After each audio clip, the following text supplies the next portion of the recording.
Tem uma pergunta aqui de Adolfina. Filhos são missão que nem sempre conseguimos cumprir a contento. Então, partimos mais endividados? E aí, Flavinho, eu vou aproveitar e conjugar aqui uma outra pergunta que está, de alguma maneira, relacionada. É Rosa Mira. Rosa pediu que eu perguntasse. No caso da adoção, essas relações aliviam ou responsabilizam mais os pais? Então, a primeira, né? Nem sempre fomos a contento, se partimos mais endividados, e a de Rosas, a questão da adoção, se essas relações aliviam ou responsabilizam mais os pais. No caso da primeira pergunta, nem sempre a gente volta mais endividado, não. A depender da situação, a reencarnação não foi exitosa totalmente, não foi de sucesso, né? Não, a gente, sei lá, falhou em algumas coisas enquanto pais, acertou em outras, mas a depender do caso, estamos avançando, estamos nos adiantando. Tivemos algumas falhas, vamos examinar, vamos analisar, e assim por diante, e conseguimos progredir, mas avançamos em outros aspectos. A depender da comparação, sei lá, a gente brigou que nem gato e rato nessa vida, mas a gente não se matou. E se na outra vida a gente se matou, já melhoramos alguma coisa. Já melhoramos, como o exemplo que eu dei aqui, né? Ou então, sei lá, a gente falhou na educação, na condução dos filhos em um aspecto, mas em outro aspecto a gente conseguiu incutir, a gente falhou na educação religiosa. Vou dar só um exemplo. Falhou na educação religiosa, na orientação religiosa, e agora o filho, na vida adulta, muitas vezes bate mais cabeça por conta de um preparo espiritual que ele não teve porque não foi oferecido a ele. Mas, por outro lado, a gente, por exemplo, lhe deu muito discernimento em outros aspectos, lhe facilitou a vida, lhe possibilitou acesso à cultura, lhe possibilitou boas relações. Isso tudo é levado em consideração. Tudo isso é levado em consideração. Cada caso é um caso. É difícil a gente examinar, até porque o nosso critério de julgar é um critério que não temos o recurso da justiça divina. A justiça divina tem recursos de misericórdia e de compreensão que nos escapam. A nossa justiça ainda é muito olho por olho, dente por dente. Então a justiça divina avalia essas coisas e transcende a nossa capacidade de raciocínio. Agora, é claro, há casos em que o sujeito piora a sua situação, pelo tipo de condução que teve. Eu me lembro de um caso que é narrado, se não me engano, em Ação e Reação, de um sujeito que estava esperando há não sei quantas décadas a oportunidade de reencarnar com uma outra pessoa. Essa pessoa ainda não havia sido resgatada das regiões de sofrimento. Iriam reencarnar juntos para superarem um conflito do passado. O espírito já, se não me engano, era o próprio Druso, benfeitor espiritual. O espírito já era adiantado, já era avançado, já tinha inclusive muitos méritos no plano espiritual, mas com essa pessoa ele falhou. E ele aguardava a oportunidade de reencarnar com ela para, de alguma forma, refazer o caminho, se reabilitar perante ela, recuperar sua dignidade que ele havia perdido no caso da relação com ela. Agora imaginemos, por exemplo, esse sujeito reencarna e mata, assassina a outra pessoa. Então complica a situação, piora a situação. Eu contei num vídeo recente, eu vou contar porque tem a ver com o tema, um caso que muito me chamou a atenção. Eu contei, quem assistiu um vídeo recente que eu fiz aí, inclusive foi a palestra da FEIS. Um caso de Divaldo, que eu ouvi esse caso, eu nunca mais ouvi ele contando, mas eu ouvi esse caso pessoalmente na Mansão do Caminho. Seminário Amor Imbatível Amor, lançamento do livro Amor Imbatível Amor, 1998. Se alguém encontrar esse vídeo aí, é capaz de me ver no público. Né? Quase uma criança, não faz muito tempo isso, né? Foi quase ontem. E ele contou esse caso, que foi o seguinte: ele recebeu na Mansão do Caminho uma senhora com uma tragédia familiar, senhora que morava, ou mora, sei lá, aqui em Salvador. E o caso é o seguinte: ela tinha uma filha, e a filha, quando chegou assim, mais ou menos 10, 12 anos de idade, não, um pouco menos, antes de completar a reencarnação, antes dos 7, né, 6, 7 anos de idade, a filha começou a provocar sentimentos de conflito nela.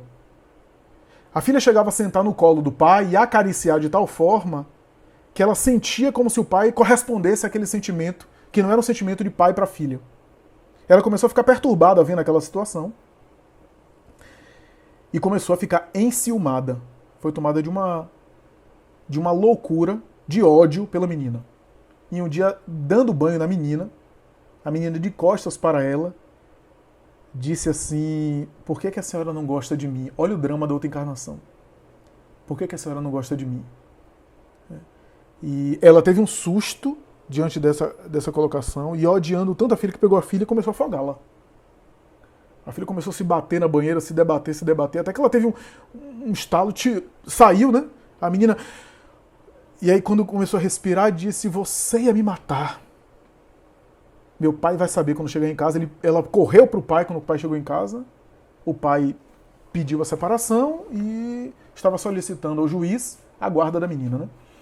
E ela, aos prantos, dizendo a Divaldo, né? O que é que eu faço? Porque aqui, eu falando com você, eu amo minha filha. Mas, às vezes, com ela, eu a odeio e acho que ela vai roubar meu marido. Veja o drama de outra encarnação, né? E aí Divaldo disse que também não sabia o que falar, não sabia o que aconselhar, porque era um negócio muito delicado.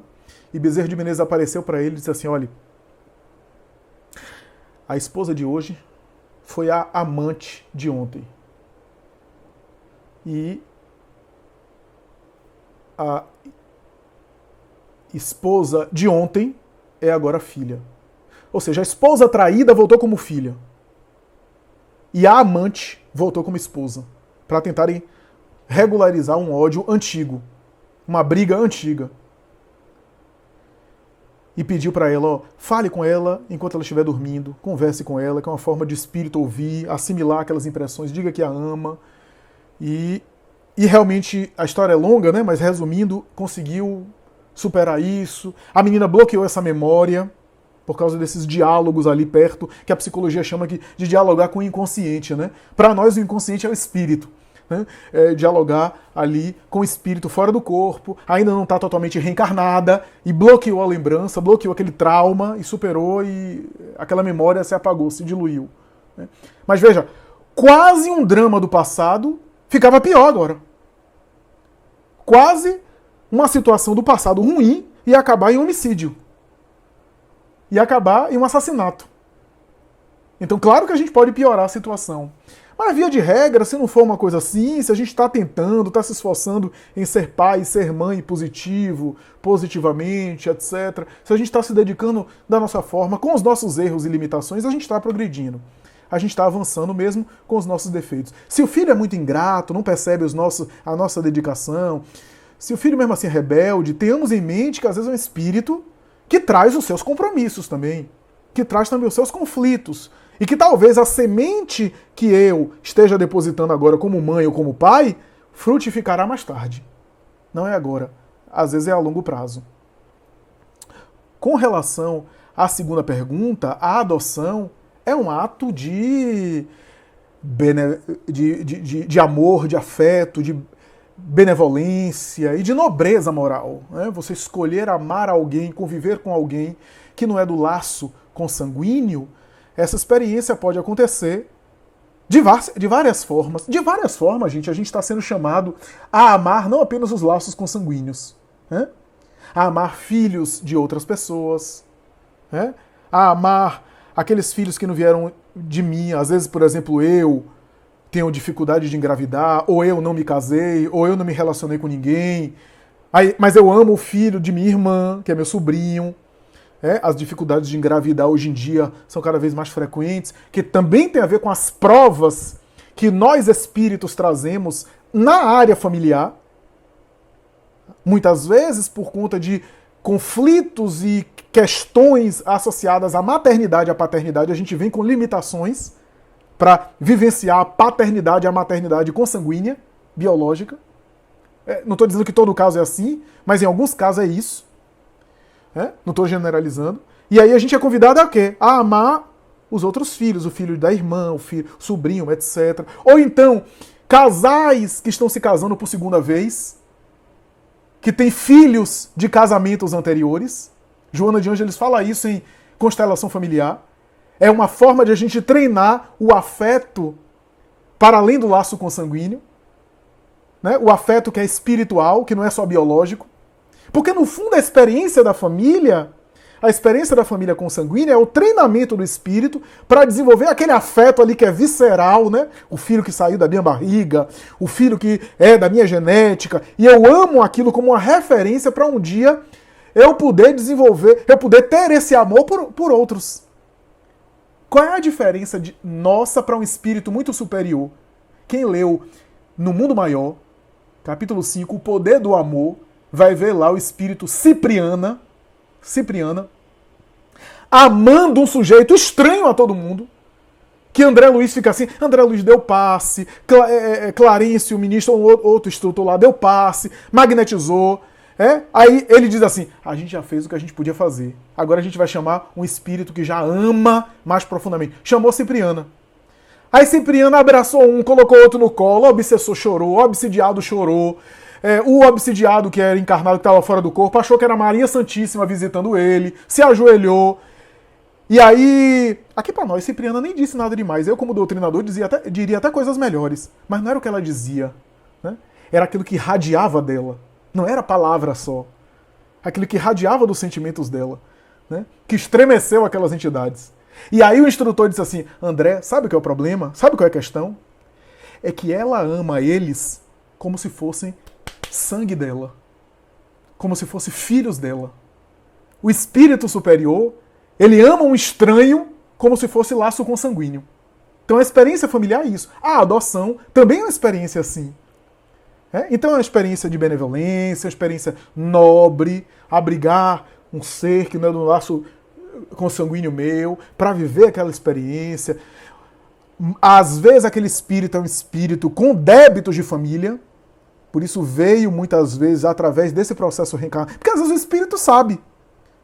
Por exemplo, quando o espírito reencarna através de uma relação sexual casual, dois espíritos imaturos, que se encontram em uma noitada, têm uma relação sexual casual, nunca mais vão se ver, e não tem maturidade para maternidade e para paternidade. A mãe biológica vai ter o filho e vai depois entregar a uma instituição, vai colocar numa lata de lixo. O espírito, antes de reencarnar, sabia que aqueles pais biológicos eram apenas os fecundadores para possibilitar a vinda deles. E muitas vezes é um espírito endividado no tema da família, que vivendo a experiência dolorosa da ausência de figuras maternais e paternais, através desse sofrimento, desenvolvendo valor pela família, valorizando a família, dar valor a isso. Muitas vezes vai ficar com aquela marca que os psicólogos, né, às vezes apontam uma marca ali da origem, né? Um pai ou uma mãe que acolhe eles como pais adotivos vão ter que também lidar com essa marca. Em alguns casos, não estou dizendo que todo filho adotivo tem uma marca, não é isso, mas em alguns casos vão se manifestar através de um complexo, né? Então, mas é claro que há a adoção e a adoção, né?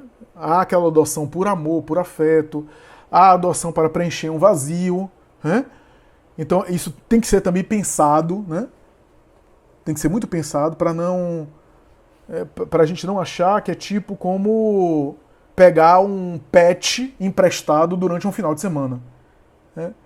É um projeto de dedicação, né? E de renúncia, de abrir mão de algumas coisas em função daquele projeto. Mas é super nobre, super válido, não complica a situação, muito pelo contrário.